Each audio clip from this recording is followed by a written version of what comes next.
আজকের রেসিপি দুর্দান্ত স্বাদের বাটা মাছের পাতলা ঝোল।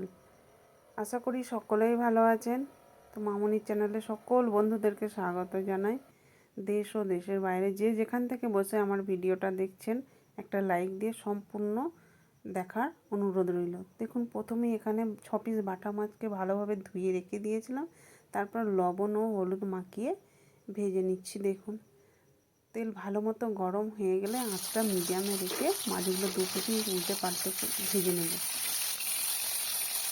তো মাছগুলো প্রায় ভাজা হয়েই গেছে, এরপর তুলে নেব। এরপর কড়াইতে আরও 2 থেকে 3 চামচ তেল দিয়ে দিলাম। তো এখানে আমি সর্ষের তেল ব্যবহার করেছি, চাইলে আপনারা সাদা তেলেও রান্নাটা করতে পারেন। এরপর দুটো আলুকে কেটে নিয়েছি, তারপর লবণ ও হলুদ দিয়ে ভেজে নিলাম। এরপর একটা পাত্রে দেখুন গোটা জিরে, ধনে, শুকনো লঙ্কা, আদা ও রসুন, পেঁয়াজ কুচিও দিয়ে দিলাম 2 থেকে 3টি, আর দিয়ে দেব টমেটো একটা, সামান্য জল দিয়ে এটাকে পেস্ট বানিয়ে নেব। এরপর কড়াইতে তেল দিয়ে দিলাম আরও 2 চামচ, তেজপাতা, সোমরা, শুকনো লঙ্কা দিয়ে দিলাম। তারপরে পেস্ট করা মশলাটাও দিয়ে দিলাম হলুদ গুঁড়ো আর লঙ্কা গুঁড়ো। তো মশলাটা আমি আরও কিছুক্ষণ কষিয়ে রান্না করতে থাকবো। দিয়ে দিলাম 3টে কাঁচা লঙ্কা।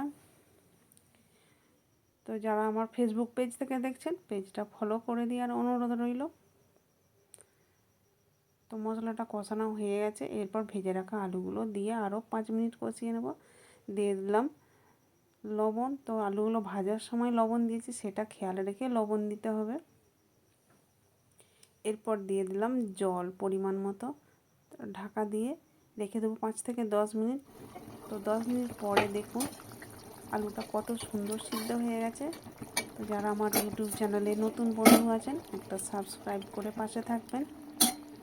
তো ভেজে রাখা মাছগুলোও দিয়ে দিলাম। দেওয়ার পরে আরও 5 মিনিট ঢাকা দিয়ে রেখে দেবো, যাতে মাছগুলোর ভিতরে যাতে তেল মশলা ঢুকে যায়। তো বাড়িতে আপনারা অবশ্যই বানিয়ে দেখুন, কেমন হলো কমেন্ট করে জানাতে ভুলবেন না। তো ভিডিওটি শেষ পর্যন্ত দেখার জন্য অসংখ্য ধন্যবাদ। তো দেখা হবে আমার আবার পরবর্তী ভিডিওতে।